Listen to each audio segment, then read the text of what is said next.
हे students, कैसे हैं आप सब लोग। आई होप आप सब बहुत अच्छे हैं, बहुत अच्छे से वर्क कर रहे हैं, सही अच्छे से देख रहे हैं, मैनेज कर रहे हैं। तो चलिए आज हम यहाँ पर एक नया टॉपिक स्टार्ट करते हैं, दैट इज़ टाइम। तो जब भी हम टाइम की बात करेंगे तो यहाँ पर हमारे पास क्या आएगा कि हमारे पास एक क्लॉक होगी, उसमें minute hand and second hand और आवर हैंड का देखेंगे, वहाँ से टाइम कैसे काउंट करा जाता है वो देखेंगे। ठीक है, तो चलिए अब देखिए, जैसे कि हमारे पास क्लॉक है एंड ये जो आपको सर्कल दिखाई दे रहा है इसको हम क्या बोलते हैं, डायल। इस डायल में हमारे पास जो नंबर्स हैं 1 2 3 4 5 6 7 8 12 तक हैं। ठीक है, एक यहाँ पे शॉर्ट हैंड होता है जस्ट लाइक दिस वन, ये क्या रिप्रेजेंट करता है, आवर्स। ठीक है, ये जो लॉन्ग हैंड है ये क्या रिप्रेजेंट करता है, मिनट्स। ठीक है, एंड उसके बाद अगर आर हैंड मूव करता है तो वो एक बारी में 1 आवर को कवर करता है। लेकिन अगर ये मिडल सॉरी ये जो लॉन्ग हैंड है, अगर ये 12 से 1 पर आता है, 1 पर आता है तो ये 1 मिनट नहीं काउंट करता, ये बताता है कि आपके पास कितनी मिनट्स है, 5 मिनट्स है। ठीक है, तो इसलिए जब भी आप मिनट हैंड को मूव करेंगे तो हमेशा 5 के मल्टीपल पे वो आंसर देगा। अच्छा, जो मिनट हैंड 6 पर है तो 6 कितनी मिनट्स वो शो करे, 6 मिनट्स नहीं, वो होंगी 30 मिनट्स। और अगर वो 8 पर है तो हमारे पास कितनी मिनट्स होंगे, होंगी हमारी 40 मिनट्स। चलिए, इतना करने के बाद फिर हम आगे चलते हैं। तो यहाँ पर है हमारे पास, चले एक देख लेते हैं। The dial of a clock is divided into 12 equal parts, ये हमें पता है। ठीक है, हमने नंबर्स देखे हैं अभी डायल्स में। Each part shows 5 minutes distance. तो मैंने जैसे आपको बताया 12 से अगर वो 1 पर आता है तो सब मतलब क्या है, वो क्या शो करता है, 5 मिनट्स। ठीक है, then when the long hand moves around the dial once, the short hand moves 1 digit around. अगर मिनट हैंड यहाँ से पूरा घूम के ऐसे वापस जाता है मिनट हैंड, तो डायल हैंड क्या करेगा, एक नंबर से दूसरे नंबर तक मूव करेगा। देन उसके बाद थोड़ा सा आगे चलते हैं। यहाँ पे आ गया 1 hour has 12 into 5 means 60 minutes. When the long hand reaches at 12 it again starts from 0। तो यहाँ से देखते हैं, the short hand on the clock is the hour hand and the long hand on the clock is the minute hand. ये हम already discuss कर चुके हैं। तो चलिए आगे देखते हैं। ओके, तो यहाँ पर आ गया रीड एंड राइट। ओके, तो यहाँ पर आते हैं read and right, read the time and right into 2 different ways. Okay, तो यहाँ पर देखेंगे, देखिए ये 1 है और 12 है, तो इसका मतलब ये पूरा 1 o'clock हो चुका है, तो उसको देखिए 1 o'clock। अब देखिए जैसे यहाँ पर है हमारे पास 4 और ये 12 में डल, इसका मतलब 4 o'clock हो चुके हैं, मतलब 4 पूरे बज चुके हैं, तो उसको लिखेंगे हम 4 o'clock। ठीक है, चलिए इतना करने के बाद फिर हम आगे चलते हैं। यहाँ पर नेक्स्ट आता है draw hands on the face of the clock. तो हम यहाँ पे हमें हैंड्स ड्रॉ करने हैं। तो चलिए सबसे पहले हम यहाँ पे 8 o'clock देखते हैं। तो आप क्या करेंगे, जो शॉर्ट हैंड है हमारा वो कहाँ पर आएगा, 8 पर आ जाएगा। ठीक है, और जो लॉन्ग हैंड है हमारा, जो मिनट हैंड होता है वो हमारा कहाँ पर आएगा, 12 पर, जस्ट लाइक दिस। तो ये हो गए हमारे 8 o'clock। इतना करने के बाद फिर हम यहाँ पर आगे चलते हैं। ओके, अब आगे टाइम।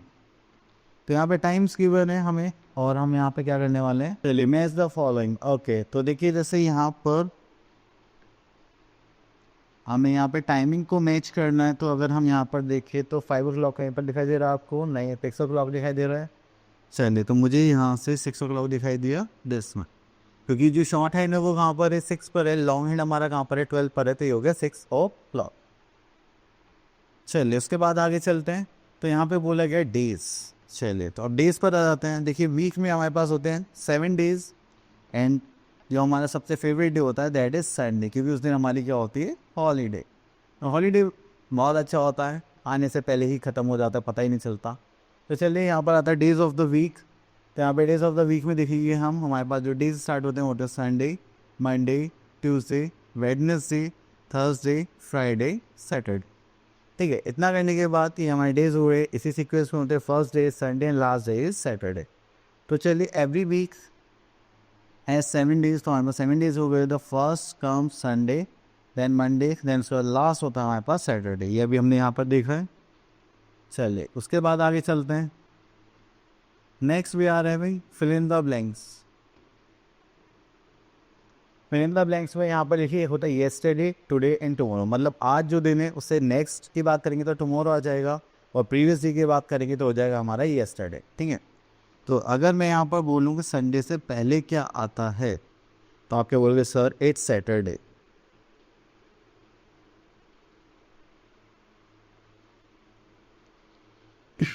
लेकिन मैं बोलूँ कि संडे के बाद क्या आता है तो आप बोलोगे सर इट्स मंडे।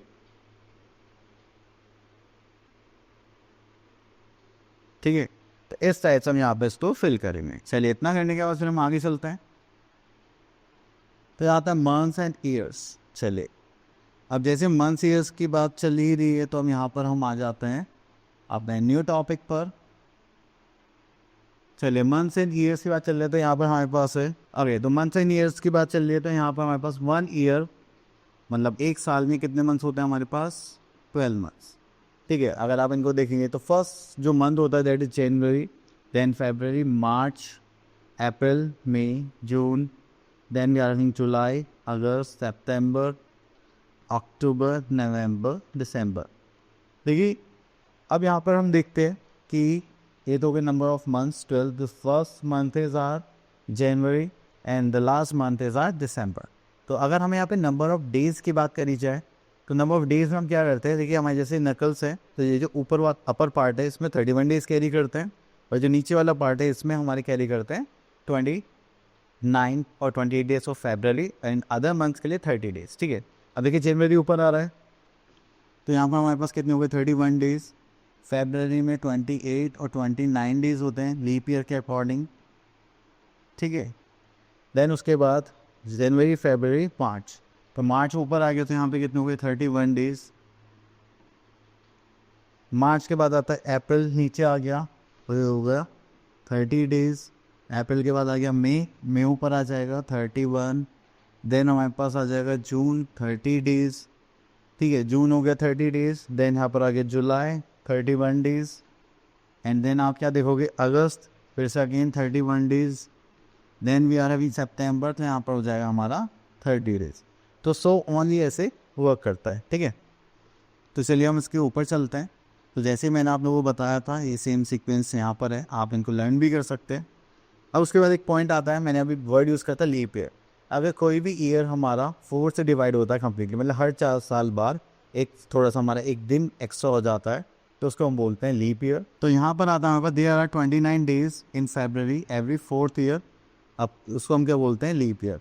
ठीक है, तो इसलिए पूरे साल में कितने डेज हो जाएंगे लीप ईयर में 366 डेज। वैसे नॉर्मली 365 डेज होते हैं पर लीप ईयर में एक दिन एक्स्ट्रा हो जाता है तो इसलिए वहाँ पर हो जाते हैं 366 डेज। तो आई होप आपको ये टाइम एंड कैलेंडर का टॉपिक अच्छे से क्लियर हो गया होगा।